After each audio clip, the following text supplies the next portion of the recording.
Meu nome é Maria Carolina Haran, sou advogada há mais de 20 anos. Então, eu venho de uma época, assim, há 20 anos atrás era mais complicado habitar nessa área, né, do direito. E desde o começo, eu me apaixonei pelo direito das famílias e criminal.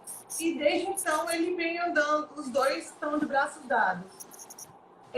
Atuo muito na violência doméstica por causa dessa escolha minha profissional, por eu ter essa empatia com essa área. E por ser uma militante, né, na área do direito da mulher, do direito do gênero, né, da existência do gênero, né. E quando a Ana me chamou para fazer parte dessa live, é lógico que eu aceitei, foi uma honra, mas também é um encanto para mim poder falar de uma área que eu gosto muito e que acho que ainda tem muito a evoluir, a crescer, e direitos, a gente tem direitos a serem comemorados, mas ainda a gente tem muito para crescer, né? Então é uma oportunidade ímpar para conversar com vocês. E ainda eu falei para ela, e aí, Ana, nós vamos fazer um papo de direito ou de militância? Ela falou, pelo amor de Deus, vamos então mais tranquilo. A militância, a questão é grande, isso eu sempre comento com todas as meninas, somos, né, mulheres, eu não gosto de algumas coisas. Eu estou falando, Ana, e essa é uma particularidade minha. Eu vou falar a turma que a gente sempre fala aqui na live, né? Que são as meninas que militam mais perto de mim, que é a Carol Mendonça, que é a Mônica Lima, a própria Carolina Haran agora, tem a Ludmila, a Mari, que são pessoas, são advogadas mais engajadas, às vezes até fixadas numa comissão, que elas saem até do direito de família, elas não são tão focadas, a maioria delas, Carol trabalha na diversidade, Mônica também, uma aqui em São Paulo, outra em Franca. As meninas trabalham, às vezes, na comissão dos direitos das mulheres, elas trabalham mais. A questão, assim como eu discuto, às vezes, dentro do escritório, a questão de cotas e tudo, eu falo assim, que a gente tenta proteger uma minoria, a gente tenta desmistificar um preconceito, a gente tenta quebrar algumas crenças, assim, digamos, né? Alguns preconceitos, e a gente mesmo se coloca. Então, eu não gosto, como eu defendo... Teve uma época no escritório, eu só trabalho com meninas, ok? Então, se você for no escritório, sempre meu quadro foi 100% feminino. Aí podem falar assim para mim, você é militante, você só dá resguardo de mulheres. Não. Primeiro porque direito de família pode ser querência, pode ser protecionismo, pode ser um preconceito. Mas tem esse lado mais feminino, tem essa questão, a gente até comentou semana passada na live, que era uma questão que ficava, né, para as mulheres fazer o direito de família, quando os homens pegavam os direitos mais um penal, pegavam um tributário, pegavam alguma coisa. Aí a turma que é de direito, que não são as pessoas que não são advogadas, mas os que são advogados vão me dar direito, né? O que dá dinheiro ficava realmente na mão dos meninos e a gente ficava com as áreas chamadas secundárias, porque não deixa de ser na cabeça da grande maioria que, por exemplo, o direito de família é uma área secundária dentro do direito. Então, só que eu comecei... É um erro grande e tal, mas o que a gente começa? Uma especialização que necessita de muita especialização. E hoje eu escutei de um cliente homoafetivo, que eu ganhei 100% do processo. Sabe o que ele respondeu para mim? Ele falou, até parece que você é especialista, você se vende bem. Eu falei, eu não pareço ser especialista, eu sou especialista. Eu ganhei 100% do seu processo, não é porque... eu pareço, porque eu blefei, é porque eu sei o que está acontecendo. Igual o seu caso, eu advogo contra, eu tenho tal caso de fulano, eu tenho caso de... Então, não rebaixa o meu trabalho, ok? Não é que você parece, você se vende bem, eu não me vendo. Eu falei para ele, eu não me vendo. Eu sou especialista e eu falo com propriedade para você, não é porque eu criei uma imagem, um discurso de marketing, é porque eu entendo do que eu estou falando, ok? Então, olha o que a gente ainda escuta. Parece que você se vende, eu não me vendo. Então, eu sou o que eu falo, entendeu? Porque eu entendo o que a gente está falando. Então, quando a gente vem com essa questão do gênero, então o que acontece? Eu atendia só meninas. E aí aconteceu, foi mudando meu público ao longo do tempo, e os meninos começaram a me procurar e falando assim para mim, poxa, a gente quer saber como pensa a cabeça de uma mulher. O que é que leva a outra parte a pensar daquele jeito? E hoje, eu vou te dizer, a maioria dos meus clientes são homens, ok? Então, quando eu falo, eu não gosto de levantar a bandeira na militância, eu defendo 100% mulheres, eu acho que a gente está sempre certa, também não acho, eu acho que a gente tem de tudo em todos os lados, em todos os gêneros, em todas as opções sexuais que você tenha, que isso não faz o que você é ou deixa de fazer, não é porque fulano é negro que tem que ter uma cota porque ele é menos, porque existe uma chance, é uma cota de escola pública, então é que a gente levanta a bandeira, então eu não gosto de levantar a bandeira, porque eu acho que a gente tem que brigar pelas igualdades.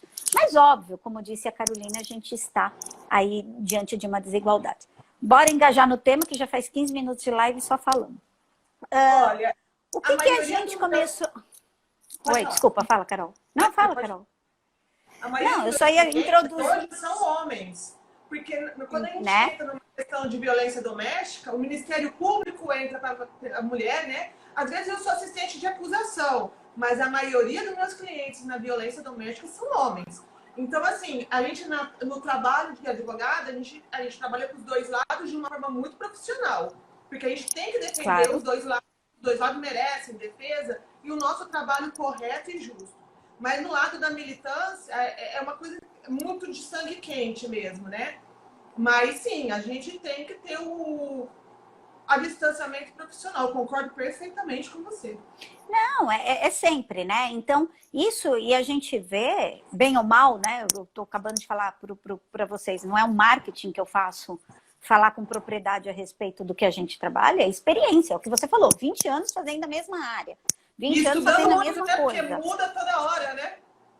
Não, e ainda sou surpreendida por uma sentença que você vai e age da mesma maneira, aquele juiz bate de uma cabeça diferente, aquele juiz pensa de uma maneira diferente, você coloca. Eu acabei de vir lendo a revista do IBFAM dessa semana, que eles mandaram desse mês, sobre guarda compartilhada. Você já recebeu, Carol? Eu recebi. Ainda não li. Maravilhosa! Tem três definições, três conceitos dentro do texto que eu falei, eu vou passar a usar isso, eu vou complementar na minha petição, óbvio, né? Vou transformar isto de uma maneira didática e colocar no meu acordo, na minha petição, e vou internalizar de desenhar como eu desenho para os clientes, para explicar para eles a diferença de guarda compartilhada e domicílio alternado, guarda alternada. Ali traz uma coisa, aprendo sempre, a gente aprende sempre. Confusão, né? E aí, quando a gente começou a pensar no tema, né, até mesmo pensando, como eu já disse para vocês, às vezes a gente escolhe a pessoa antes de escolher o tema e tal, mas é um tema que vem colocando, e eu fiz essa pergunta para a Carol quando a gente estava conversando. Carol, o que acontece com essa história de um número crescente de feminicídio? Ok? Vamos começar por aí. De um número crescente de feminicídio. O que é? É porque passou a ser tipificado agora pelo Código Penal, né, o feminicídio como crime, e por isso a gente consegue dentro, né, na estatística em geral, classificar que antes entrava como um homicídio qualquer e agora entra, né, como um homicídio que a pessoa mata com a intenção por causa do gênero, ou seja, o cara mata a mulher porque ela é mulher, por achar que ela é menos, por acreditar realmente de que ele tem um poder a mais disso. Eu falei, isso vem por causa de uma classificação penal diferente? Ou realmente o número cresceu? Eu tenho tido, né, assim eu não assisto televisão, gente, para nada. Mas final de ano, quarentena, aquela coisa toda, não viajei, assisti um pouco mais de televisão do que o normal. Foi quando aquele marido daquela juíza do Rio a assassinou na noite de Natal na frente das crianças. A facada. E eu cheguei, quando você chega, e aí na semana seguinte aconteceu um caso, já tinha acontecido aquele caso da advogada no Sul, que o cara matou, que aparece até as cenas fortíssimas dele batendo nela na garagem, depois no elevador e tal, né, que ele mata ela e tal. Eu fico pensando, realmente, cresceu o número, é classificação diferente, ou isso realmente modificou, né? Então, o que eu penso? Eu falo assim, eu acredito, e aí agora a Carol vai desenrolar o tema a partir daqui, porque a minha parte para aqui mesmo, por uma pura falta de critério profissional para falar até a respeito disso, e eu quero ver com ela como que ela funciona, mas eu acho assim, as pessoas parecem que perderam o senso, a noção, perderam o medo E um cara desse, como eu já escutei, né, pessoalmente, um cara desse acredita realmente que não tem nada a perder? E o cara comete um crime assim por nada, Carol? É assim mesmo? A coisa tá funcionando nesse naipe? Como que Eu tá acho que, para você aí? eu acho que a situação no mundo, porque não é uma prerrogativa brasileira a violência doméstica, mas sim, nós somos numa. Espanha e Itália são dois lugares que tem muita, viu? Muita. Olha, pelo censo, nós somos o quinto lugar do mundo entre 83 países com mais feminicídio. O quinto. O relógio de violência do Instituto Maria da Penha informou que a cada 4 minutos uma mulher sofre violência doméstica no Brasil. Então, são 3 mulheres por dia que são assassinadas. Então, eu acredito que hoje em dia nós estamos 3. 13. 13 mulheres por dia 13. assassinadas. 13. E a gente está falando de um censo muito furado, né? Porque nós temos um monitoramento muito maior no sul, sudeste, centro-oeste, mas em alguns lugares a gente nem tem esse monitoramento de uma forma tão clara. Então, nós estamos falando de um crime de ódio contra a mulher, que tem toda uma questão emocional, cultural, a gente pode culpar o patriarcado, a educação, mas é uma situação que nós estamos vivendo muito grave e que durante a pandemia ela piorou muito, porque o conceito de lar, docilário, o espaço doméstico é um espaço seguro, não é verdade. Nós estamos vivendo uma situação que as mulheres ficam trancadas dentro de casa com os algozes, e não estou falando só o marido, eu estou falando pai, irmãos, primos, cunhados. E essa situação, ela tá, como a mulher não consegue sair, ela não consegue sair para pedir ajuda, ela não consegue sair para se socorrer de alguma forma de apoio. E nós estamos falando de pessoas que têm extrema vergonha e medo. Porque também uma mulher, para ter coragem para fazer toda uma medida de proteção, ela tem que trabalhar com a vergonha e com medo do seu algoz. Então, hoje nós E temos... como que funciona campanhas... essa questão da denúncia? Então, hoje nós temos algumas campanhas, que é aquela que marca um X de batom vermelho e vai na farmácia, e o farmacêutico liga para o 190. Nós tivemos casos de pessoas que estavam... Olha, são inúmeras tentativas de pedir socorro, colocar um pano na janela de casa. Nós temos aí, aumentou muito, eles disponibilizaram agora os boletins de ocorrência online. Nós temos a possibilidade de ligar os modos de socorro, o Disque 180, o ligar para a Polícia Militar, o 190. O Ministério Público ele disponibilizou nos seus e-mails, na sua rede, os e-mails dos promotores de justiça. Então, nós temos também a possibilidade de ir na delegacia da mulher. Então, nós temos hoje várias medidas de socorro, mas o que temos mesmo de forte... Mas são efetivas? Porque não adianta a gente ter diversos meios de denúncia, se chega numa delegacia, você leva 6 horas para ser atendido dentro de uma delegacia de mulher aqui em São Paulo. Nós vamos entrar nessa situação prática. Primeiro, assim, o que eu acho efetivo mesmo, é muito importante o posicionamento das delegadas, das promotoras de justiça. Eu estou falando das mulheres porque normalmente são elas que vão à frente para fazer o acolhimento também da vítima, né? Mas nós temos grupos de apoios fantásticos pelo Brasil. Eu posso te falar alguns que eu fiquei encantada. As Justiceiras do Estado de São Paulo, a GRAN do Rio de Janeiro, e tem uma que eu achei encantadora, que são Somos Marias de Peruíbe. São grupos multidisciplinares que disponibilizam apoio psicológico, médico, jurídico para as mulheres vítimas. Agora, o que eu penso? O poder público está muito aquém do que ele poderia fazer. Nós temos 5 casas de apoio de mulheres, 5 casas das mulheres no Brasil, sendo que uma está no estado de São Paulo, que foi inaugurada o ano passado por apoio de financiamento particular. Quer dizer... Iniciativa privada. Iniciativa privada. Apoio público está muito, muito baixo. A gente tem muita força de vontade. Eu vejo as mulheres desses órgãos com muita força de vontade. Mas nós estamos num momento que nós temos pouco apoio para apoiar gênero e discutir gênero. E no momento que a gente... Porque se a gente... parando de falar de mulheres também, né? Então, porque se a gente for pensar, vamos pensar nos casos práticos, ok? O que a gente tem nessas situações? Vamos pegar no caso da juíza, é Viviane, né? Que Isso, morreu, né? do Rio, que levou O uma que facada ela. na frente. Então, o que acontece? Ela tinha uma medida protetiva. Gente, uma medida protetiva não é uma coisa. Aí muita gente vem procurar até família, advogado de família, para fazer medida protetiva. Eu falo, isso daí é da esfera criminal. Corre numa esfera, um juiz de família dificilmente ele vai dar a medida de família, né? Ele vai trazer, na realidade, são processos que correm paralelo. A medida protetiva faz com que tenha umas consequências, por exemplo, no caso de guarda, né?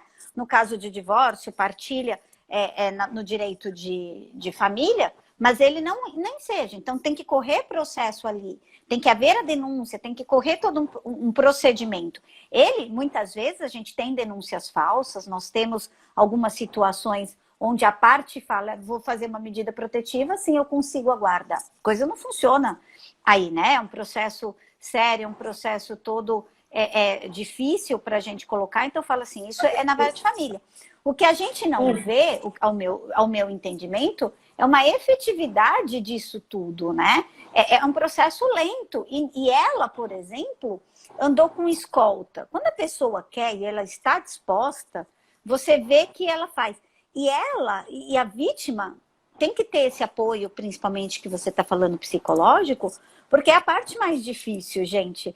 Porque você vê, ela cedeu a um pedido das crianças, com aquele monte de gente, das filhas pequenas de 9, 7 anos, com aquele monte de gente de guarda, aquela situação toda, para que resolvessem, porque as filhas não viam o pai como um perigo.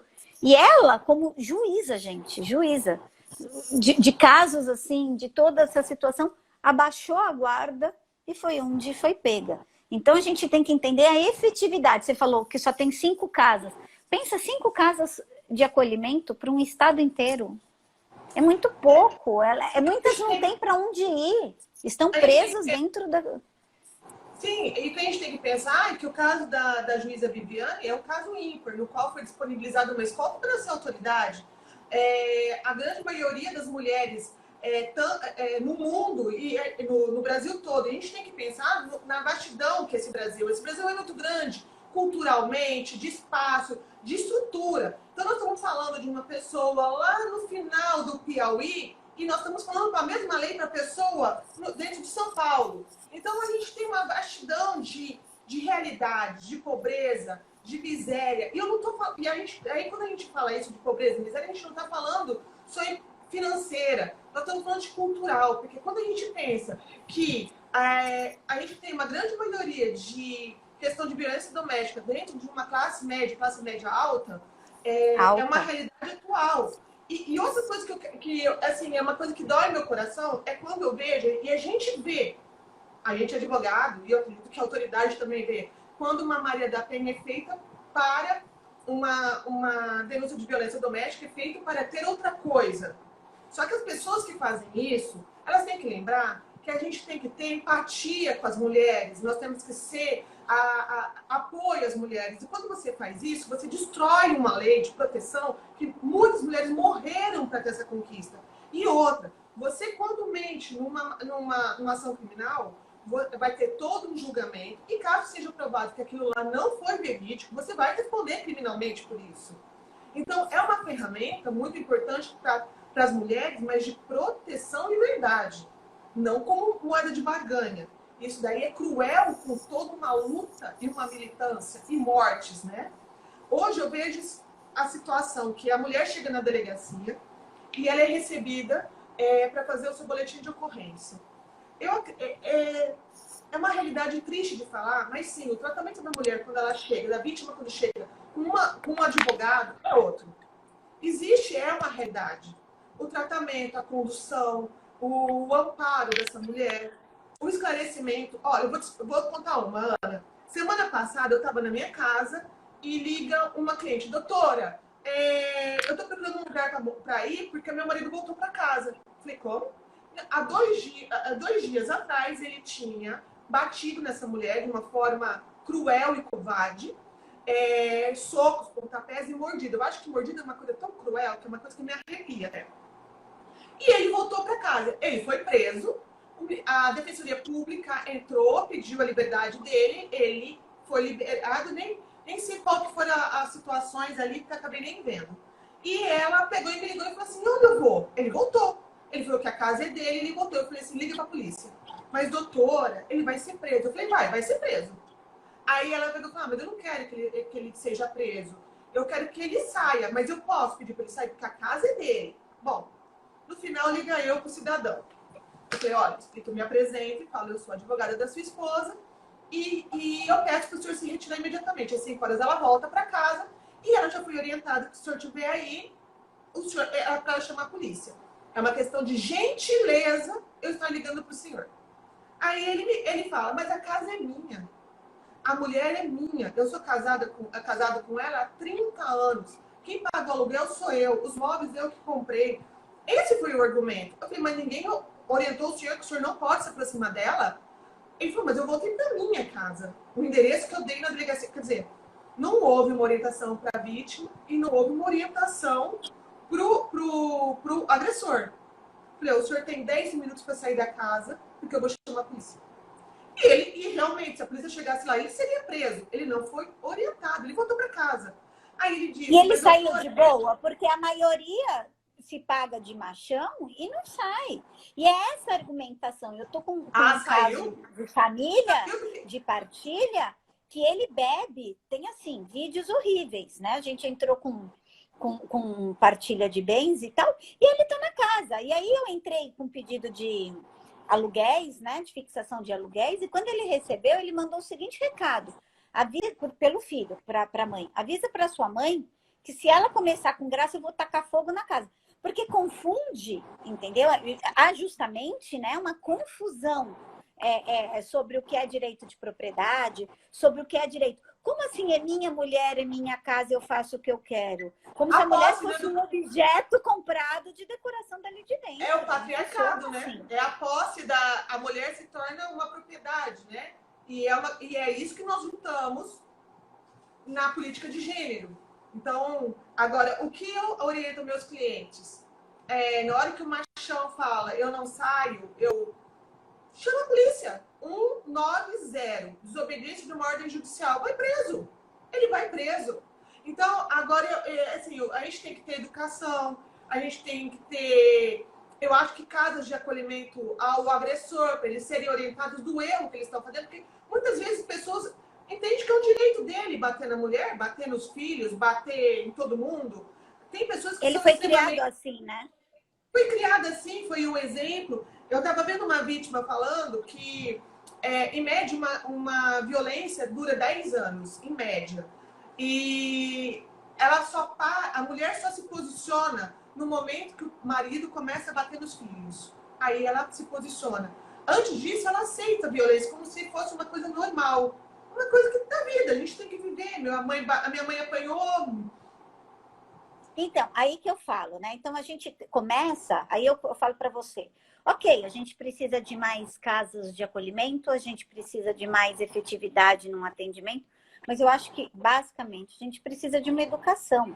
Explicar que pancadaria não funciona, que ninguém é propriedade de ninguém, entendeu? Então, é educar esses meninos para não serem algozes de uma mulher, e explicar para essas meninas que elas não são obrigadas a passar isso.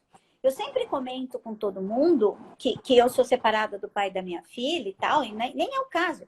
Mas quando ela era pequena, e aquelas coisas de confusão de pais de educar, quando foi a primeira coisa do eu vou chamar a atenção, e eu respondi para ele, você nunca bata nela. E ele é estrangeiro, ele ficou parado me olhando.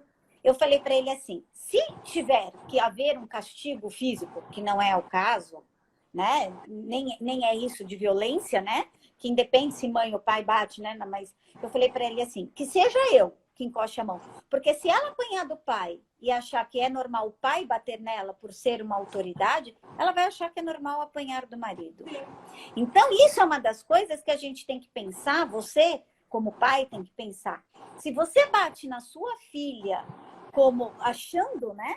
Se você bate na sua filha achando que é normal bater nela porque o castigo físico é normal, depois você não vai poder criticar aquele marido que bate nela porque ela aprendeu a apanhar com você. Você está entendendo? Então, a gente tem que educar esses meninos para falar, menina é sexo frágil, não se encosta. E educar as meninas também para falar, você é um menino, não é normal bater, mas você também tem que se posicionar e não criar situações se aproveitando dessa fragilidade para causar situações. Então, a gente tem que ter o equilíbrio. Aí eu acho que mais do que centros, né, para resolver o problema, a gente tem que criar centros para educar desde pequeno que não é normal bater, que não é normal uma violência. Não é violência e castigo físico não é normal em nenhuma situação, né? Então eu acho que... Tá me ouvindo? Tô sim. Em nenhuma situação, né? Então eu acho que mudar o mundo, lives como as suas, explicando, colocando ideias, trocando ideias e explicando que não existe a normalidade, o novo normal, o novo... Não, a gente tem que ter o respeito, não fazer os outros que a gente não quer pra gente. Em mulher não se bate, como em homem não se bate, porque não se pode pegar autotutela em situação nenhuma. Eu acho que a situação hoje vamos discutir o gênero. Eu, quanto mulher, tenho direito a existir, tenho direito a trabalhar, tenho direito de ter representantes dentro da Ordem dos Advogados do Brasil, mulheres, em maioria. Eu quero 50%. Agora, já foi definido, né? Na próxima eleição nós vamos ter. Eu quero uma cota para mulher no conselho, nas chapas de candidatos para a diretoria. Eu quero mulheres sendo tratadas com respeito dentro dos órgãos públicos, que você viu que o CNJ, o novo provimento do CNJ. Eu quero cotas para mulheres, sim, porque no momento que eu vejo mulheres juízas, promotoras, delegadas, pedreiras, marceneiras, caminhoneiras, a gente tem que ver mulher circulando e trabalhando com respeito. Eu quero ter o direito de sair na rua com a roupa que eu quiser, a hora que eu quiser, e não ser estuprada. Eu quero ter o direito de entrar dentro de uma penitenciária e ser respeitada porque eu sou uma advogada formada, especializada e pronta para exercer minha atividade. E quero ter o direito de voltar para minha casa e ter a paz e a tranquilidade do lar, sem ninguém para me bater, me ferir, me coagir, me constranger e nem me torturar. Porque também a gente tem várias formas. Você viu onde que eu vi advogar o caso do promotor de justiça, que está sendo discutido agora, que tem vários indícios de tortura psicológica, que ela chegou ao suicídio há poucos dias. Esses dias eu estava conversando com meu filho. Eu tenho um filho de 22 anos, estudante de direito, um menino encantador, e ele falou para mim assim: mãe, me conta o que é o normal. Se você chegar dentro do seu escritório toda roxa, alguém vai denunciar para a polícia? Eu falei: dentro do meu escritório, sim, porque eu tenho uma sócia absolutamente ativa, né? Agora, dentro de uma repartição pública, dentro de um escritório, dentro de um Ninguém comércio... vai nem perguntar. Ninguém vai nem te perguntar, ok? Será que aquela coisa assim morreu aquela história em briga de marido e mulher, ninguém mete a colher? Mete sim, chama a polícia. Se você está achando que uma mulher está sendo torturada, está sendo agredida, chama a polícia. Eles vão se explicar. A maioria dos boletins de ocorrência que eu entro para atuar profissionalmente em Maria da Penha, violência doméstica, quem chamou a polícia foi vizinho. E tá certo. Não, eu vou te falar. Eu não lembro se foi entre Natal e Ano Novo, se foi na véspera do Natal. Minha mãe mesmo, o vizinho do quarto, enforcou a ex-mulher dele pelo pescoço, foi pegando, empurrou ela contra a grade. O vizinho da frente do prédio, o cara, né, da casa da frente, incentivando o cara a bater. E minha mãe começou a gritar e foi chamar. Aí um motoqueiro acho que do iFood, chamou a polícia veio. Ele simplesmente empurrou, ele bateu com a cabeça da mulher, da ex-mulher na guia. E aí pediram imagens de câmera, de segurança e tudo. Gente, como que assim? Sabe? Por uma coisa que, independente do que tenha acontecido. A gente fala mesmo, mulher, quer dizer, é aquela pessoa que não trabalha com o fim do relacionamento. Então, nós estamos falando dessa juíza, era ex-mulher. A gente vê muita situação, daí você fala assim, como você para essa pessoa? Eu, Carolina, como advogada, acho que a pena já está bem alta. A pena do feminicídio está bem alta e eu acho que é uma pena justa. Mas ela tem que ser aplicada. Ela tem que ser aplicada imediatamente. Ela tem que ser, assim, o devido processo legal, um processo justo, mas rápido, célere. As pessoas têm que começar a ver a penalidade ocorrendo, a punição ocorrendo como medida educativa. As situações de Maria da Penha, menor potencial ofensivo, não. Esse processo tem que ser rápido. Reincidiu, prisão, cadeia. Um caso que aconteceu, a mulher morava numa casa que pertencia ao pai. E o pai disse que queria essa casa de volta. E foi lá e invadiu a casa, chamou a polícia, o pai e o irmão. Chamou a polícia. Aí ela entrou, teve uma medida protetiva de afastamento, que uma coisa é a violência do pai entrar na casa, outra coisa ele vai reivindicar a casa dele nas esferas legais, justas, cíveis, né? Aí o cliente me procura e fala, mas doutora, eu estava com meu pai entrando na casa do meu pai. Eu falei, não, você estava descumprindo uma ordem judicial de não aproximação do seu irmão. E pasme, Ana, naquela semana ele ia casar. Não casou naquela semana, porque o juiz autorizou a saída dele. Porque ele era reincidente na violência. E descumpriu uma ordem judicial. Casou depois. Aí eu só vou te dizer uma coisa. Nessa situação, eu só te digo uma coisa. É Deus na vida dessa futura esposa falando para ela, querida, corre. Casou já, Ana. Sabe, corre lindo que é cilada. A gente ri. Porque lá no escritório teve um caso que a moça falou, nossa, veio a pandemia para eu poder fazer o pacto antinupcial. O dia que a gente foi fazer o pacto, deu não sei o que errado. E a Tamires, que trabalha comigo, falava, Ana, o cara é um grosso. O marido da cliente é um grosso, o cara não tá nem aí, ela super empolgada. E o cara, sabe, naquela que nem tinha uma, falou, ela não percebeu que foi Deus, deu 2 chances, uma pandemia e mais um negócio errado pra menina correr e ela não correu. Entendeu? Com certeza vai ser minha cliente de divórcio. Entendeu? Vai ser minha cliente de divórcio. Sim. É isso que eu falo. Essa moça tem que agradecer, né? Porque é Deus que manteve o cara na cadeia. Porque se ele é violento Sim. com a irmã, o que vai ser com ela? Sabe? Então, as pessoas perderam a noção completa da vida. Completa. Uma achando que manda na outra. Eu faço parte de um grupo que orienta, que presta orientação, apoio a algumas mulheres, mas não necessariamente vítimas. Mulheres que querem discutir seu direito, gênero. E uma coisa que eu estava falando semana passada, observem como o seu companheiro, seu namorado, seu ficante, como que elas falam, crush, ele se comporta com outras mulheres. Observe se ele tem uma vida pregressa de violência doméstica. Observa como ele trata a mãe dele.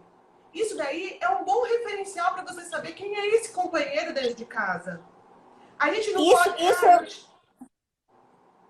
Pode falar. Não, fala, desculpa. Não, fala. Eu acho que essa questão de... muitas mulheres são apaixonadas pelo casamento e não observam o marido, o companheiro. Então, é assim, olha, nasci, estudei, fiz faculdade, me formei, viajei, agora eu tenho que casar. Eu tenho que casar porque eu tô na época de casar. Vou casar com quem? Não, eu vou casar. Agora, com quem me interessa muito. Então, essa busca, esse cuidado para saber quem é o seu companheiro, com quem você vai dividir sua vida, com quem você vai ter filhos. Porque, olha, o divórcio separa o casal, mas você vai ter um pai do seu filho para sempre. E a gente tem que pensar nisso. É isso que a gente fala. A conjugalidade termina, mas a parentalidade não. Ou seja, é uma simples observância da vida, né? E a pessoa, ninguém consegue, a doutora Larissa entrou, que é psicóloga, ela entrou aqui e ela fala isso, ninguém consegue fingir o que não é uma vida inteira.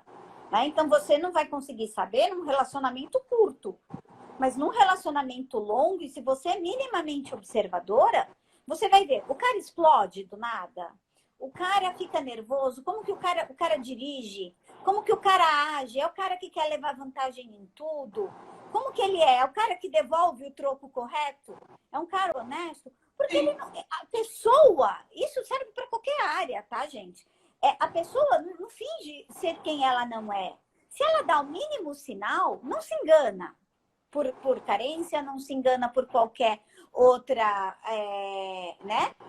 Outra situação. Então, a pessoa não vai mudar. Mudança interna, aquela mudança que faz a pessoa mudar mesmo, de se virar outra pessoa, é uma chave que só abre de dentro para fora. E a pessoa precisa ver. E muitas vezes, e aí a gente volta na história de um relacionamento abusivo, que muitas vezes evolui para uma violência doméstica. A gente fala, né, que a violência doméstica, uma Maria da Penha não serve só para uma violência física, serve para uma violência psicológica feita, uma tortura psicológica feita no último grau, né? Porque muitas vezes ela acaba fazendo. O cara manipulador, ele dá vários sinais antes, ok? Ele vai te dar vários sinais. E você, como estão aqui colocando, né? A esperança do velho amor faz as mulheres perdoarem as agressões. Sim, primeiro é em nome do amor e você começa a arrumar desculpas em relação àquela pessoa para o comportamento da pessoa, que só vai piorando. Então, assim, primeiro é o amor, depois é os filhos, depois é a dependência econômica. Até que vai ser um momento que você não vai ter mais desculpa porque você está morta.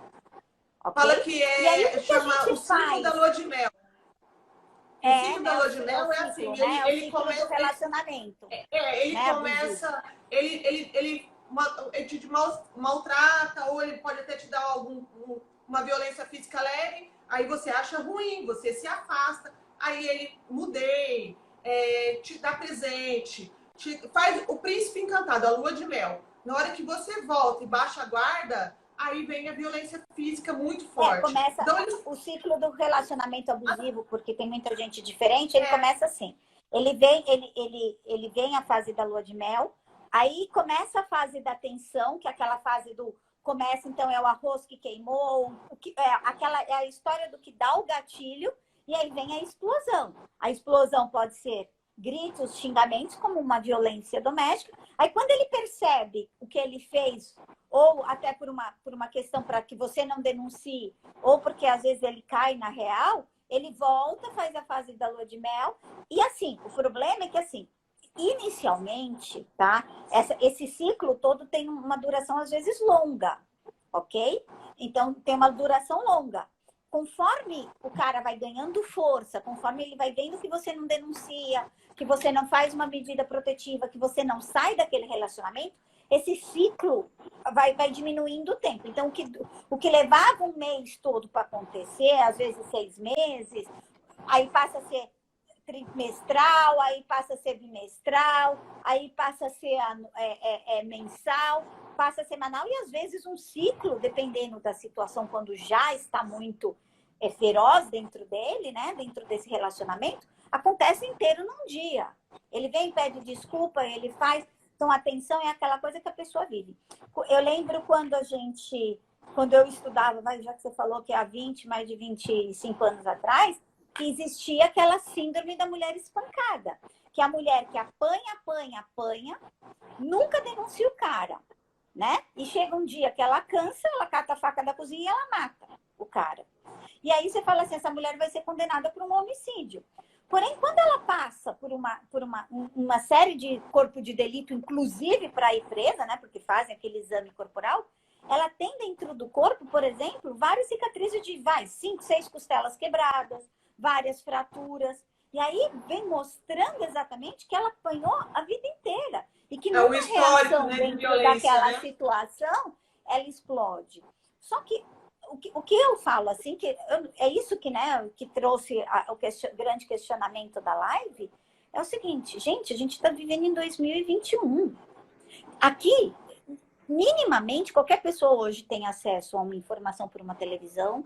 Todo mundo no mundo, por mais pobre que seja, tem um celular, você já percebeu? Periferia, todo mundo tem um celular, então não vem dizer que é coisa de periferia. A gente tem um alto índice em classe A, principalmente quando as pessoas da classe A bebem, tem um alto índice ligado a um alcoolismo muito grande, principalmente na classe A, né? Não sei se isso confirma ou não, né, Carol? Vê se eu não estou falando besteira. Tem um alto índice dentro da classe A. o que acontece dentro dessa história toda? Todo mundo tem informação. Todo mundo sabe hoje que matar é crime. Que existe lei Maria da Penha, que bater na companheira é crime.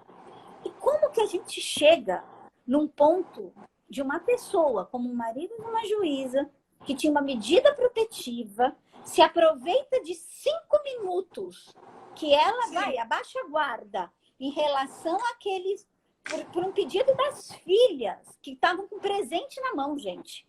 Para ir ver o pai, todas felizes. O cara vai dar 17 facadas na ex. É uma coisa que a gente tem. Aí você vai falar, esse cara é doente? Para mim, eu vou falar, não é só doença.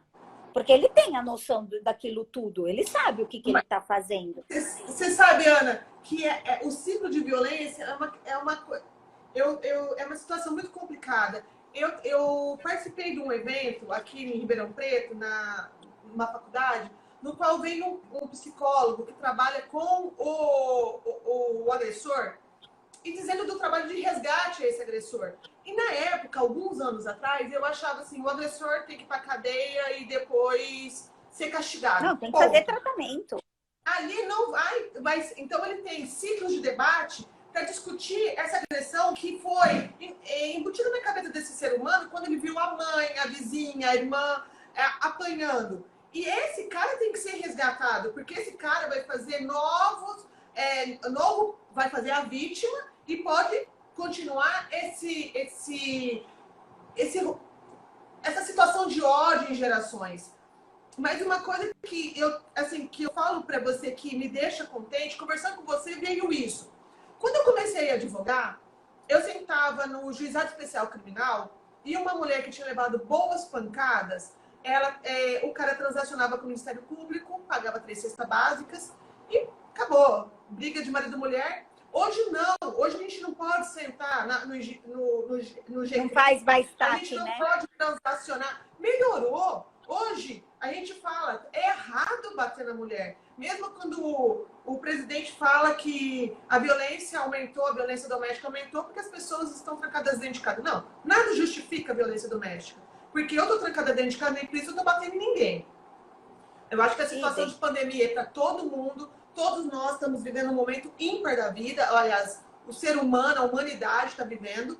Então, eu acho que a violência doméstica só piorou em pandemia. Ela só existiu. Hoje, na hora que a gente ela ficou mais evidente, talvez. Ela ficou mais evidente. Quando a gente assiste uma juíza sendo esfaqueada, a gente lembra que, olha, alguns bons anos atrás, eu fiz um júri no qual a mulher levou 17 facadas. E na audiência, eu era pelo homem, né, no júri. O meu cliente era o ex-companheiro. Eles tinham terminado e ele entra nessa casa e vai discutindo com ela, criança no colo, na hora que ele pega ela no fundo da casa e 17 facadas. E esse evento não se tornou um escândalo na mídia, foi uma coisa muito tacanha, um júri muito pequeno. E no dia da audiência ele fala, na hora que a juíza pergunta, o senhor deu 17 facadas na sua ex-companheira, que era ex-companheira? Ele fala, não, excelência. E isso eu estava entrando, nessa época eu fazia assistência pela defensoria. Eu estava entrando para acompanhar ele nessa audiência no flagrante. Não, eu não dei 17, eu dei 7. 7 facadas eu dei. Quer dizer, como assim? Ele errou a conta, ele acha que 7 pode. Então, você entende como fica insignificante a vida humana da mulher? A mulher se torna muito relativa. Muito 7 pouco, facadas. né? E essa mulher não foi para um jornal nacional, porque ela não era juíza. Quantas Marias estão sendo esfaqueadas, estão sendo abusadas? Não, a própria Maria da Penha, a própria história da Maria da Penha. Ela foi vítima de tentativa 2 vezes, né? Ele não conseguiu uma, ele foi na segunda. Ou seja, o cara queria eliminar ela, entendeu? Não adianta. Esse caso, para quem, eu não sei quem aqui que é leigo do assunto, esse caso foi parar na ONU, porque ela não conseguiu uma efetividade de uma condenação desse homem. E ela foi na ONU, foi chegar, né, nas Nações Unidas E por isso virou uma lei, por isso a lei tem o nome dela, justamente por isso. Porque o caso não ganhava repercussão porque ela era a Maria da Penha, que não era ninguém, não era uma juíza, não era alguém famoso, né? E a Lei Então, Maria da tem Penha que... vai somar forças para a gente, bem como a Lei do Feminicídio, que qualificou o ato de matar a mulher por ser mulher. Então, antigamente, que a gente tinha uma situação de morte de mulher no Brasil, daí você fala, mas eu tô vendo uma pessoa falando assim, mas se você tirar o gênero? Então, aí a gente fala, antigamente, respondia por homicídio. Aí, podia ser qualificado por motivo torpe, fútil ou dificuldade de defesa da vítima. Podia ser. Hoje não. Hoje, matou a mulher porque ela é mulher, inicia como qualificado. E a pena, ela se tornou bem mais interessante na medida de que para as pessoas não repetirem essa situação. Então, eu acho que quando a gente fala vamos tirar o gênero da história, nós estamos a discutir gênero, nós vamos discutir a gente vai ter um retrocesso. A gente políticas vai ter um públicas para as mulheres, políticas públicas para as presas. Então, eu estou lendo um livro agora muito interessante que chama Presos que Menstruam. Quer dizer, eles tratam todos os presos do Brasil do mesmo jeito. Só que eles não se... Olha, coisa simples. Existe uma porcentagem de mulheres no qual o uso de papel higiênico, olha que coisa mínima, é muito maior por mulher. A mulher usa mais vezes papel higiênico? Não, é a mesma cota que é dada para o homem. Absorvente íntimo, não tem. Então, o que acontece? Elas acabam usando miolo de pão. São políticas públicas que a gente tem que falar, olha, aquele ser é diferente.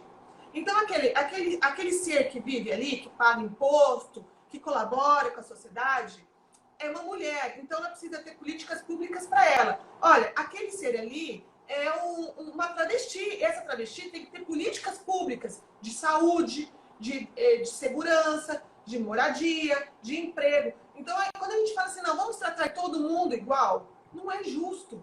Porque nós não somos todos iguais. A gente tem que ser tratados iguais, respeitadas as nossas diferenças, como a Constituição fala.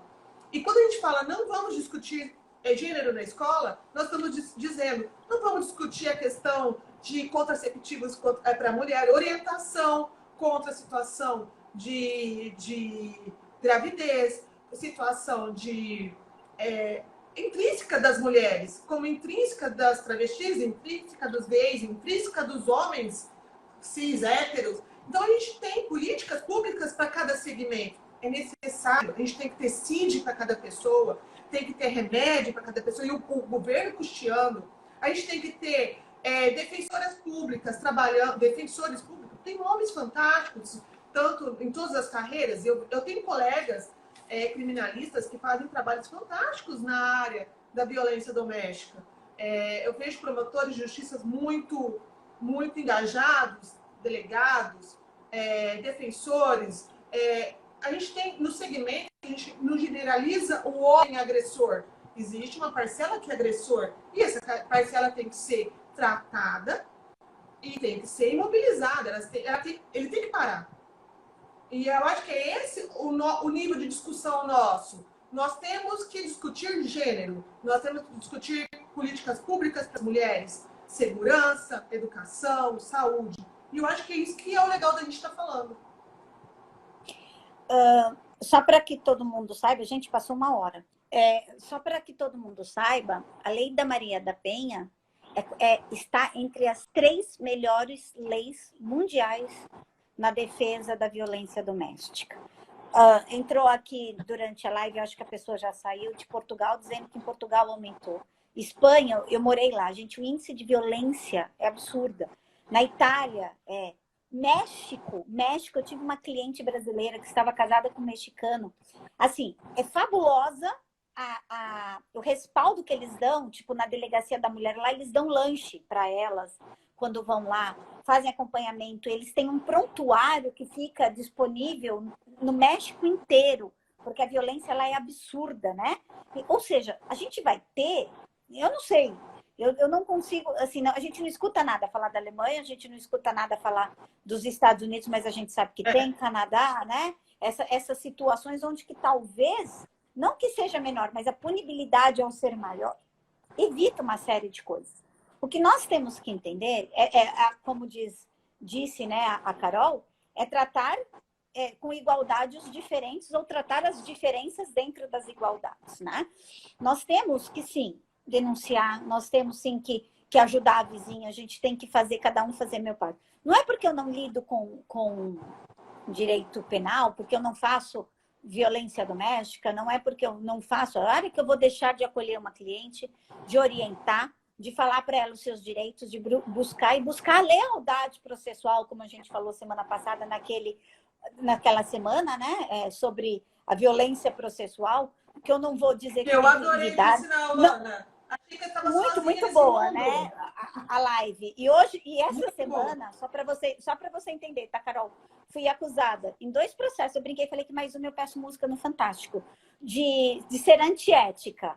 Uma porque eu cheguei para o juiz e falei, eu pedi para o juiz, falei, o senhor pare com a violência que o advogado da outra parte, induzido pela cliente, faz no processo, porque todas as vezes são 150 folhas de petição contra meu cliente, e a outra porque eu usei o e-mail da advogada confessando que as partes viviam em união estável dentro do processo, e o juiz deu a sentença baseada, falou, inclusive, a patrona da parte manda uma proposta de acordo antes, e ela disse que eu não tinha que juntar, ok? Então, tudo bem, né? Eu tenho prova contra a parte. Eu acho incrível isso, Ana. No momento então, que a gente está conversando com a outra advogada, nós estamos profissionalmente. Ele não é nosso amigo pessoal. Não, e detalhe, ela só tinha mandado a proposta de acordo foi para o meu cliente antes de eu entrar no processo, mas tudo bem.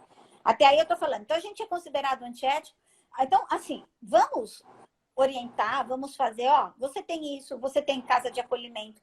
É fácil induzir a pessoa, é fácil orientar, é fácil falar para a pessoa. Isso eu falo em qualquer processo da área de família, gente.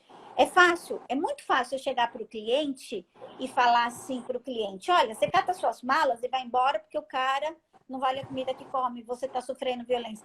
Eu não sei se essa mulher tem para onde ir. Muitas vezes a própria família dela não o apoia. Eu já tive casos onde a própria mãe entregou a filha para o ex-genro sobre, ela está procurando advogado para pôr você na justiça para tomar tudo que é seu. Mas na tentativa de fazer a reconciliação entre as partes, porque ela não queria assumir a filha e o neto em casa, ela não tinha condições, ou ela quis fazer o papel de boa sogra e tentar conciliar, e aquela filha vivia uma violência doméstica dentro de casa. O que ela conseguiu com isso?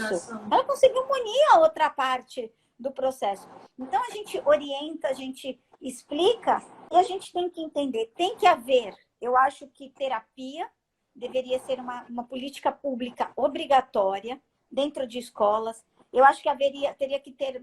Novamente, a gente joga nas costas da educação, como minha mãe disse, que tudo que a gente não quer fazer em casa, ela foi educadora por quase 60 anos, e ela fala assim, tudo que o povo não quer, eles jogam nas costas da escola como obrigação para educar, para fazer.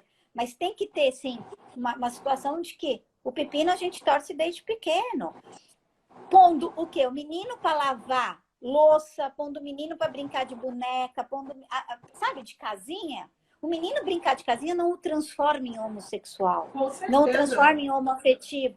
Transforma ele num bom pai, de saber que quando ele tiver um filho de verdade, ele tem que fazer. Brincar de bola não transforma uma menina em nada. Gente, começa na gente, como mãe, educar o menino para que respeite a menina, para que tenha o respeito pela irmã, que não bata na irmã, que não faça coisa.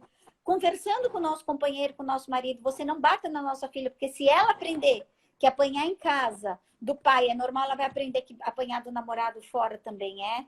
Para que a gente começa nisso, vamos brigar por mais institutos que acolham essas mulheres de violência, vamos denunciar, vamos ajudar. E pelo amor de Deus, né? Vamos parar de achar que é na base da pancadaria, vamos usar um termo feio, da porrada, né? Tiro e bomba que a gente resolve as coisas. A gente tem armas honestas, justas, para litigar contra a outra parte sem que a gente precisa chegar numa via de fato. ok? Vou derrubar, porque, pelo amor de Deus, você deixa a gente ficar falando, né, Carol? Opa! Quero, É um bate-papo eu vou deixar para gostoso, né? você, eu vou deixar para você fazer seu fechamento, mas antes de tudo quero deixar sempre meu agradecimento, minha admiração por você. Semana passada assistiu 2 lives, a minha depois seguida da Mônica. Sabe, eu brinco com vocês e falo verdade. Quando eu crescer, quero ser assim, engajada, com o tempo, provando, né, que com filho, escritório, sendo mulher, ainda dá tempo da gente brigar pelo mundo inteiro, que não tem que ter desculpa para isso. Fico muito grata pelas suas palavras. Eu que Desculpa se eu te agradeço. cortei em algum momento, mas a gente se empolga Imagina, militando, porque a gente milita, não foi tem jeito, ótimo. né? A gente começou falando que não milita, mas a gente milita. Agradeço eternamente sua disponibilidade. Fica aqui meu canal, minha via. Convida teu pessoal para o curso de alimentos de direito de família que vem aí grátis semana que vem. Com certeza. Fica aí para você.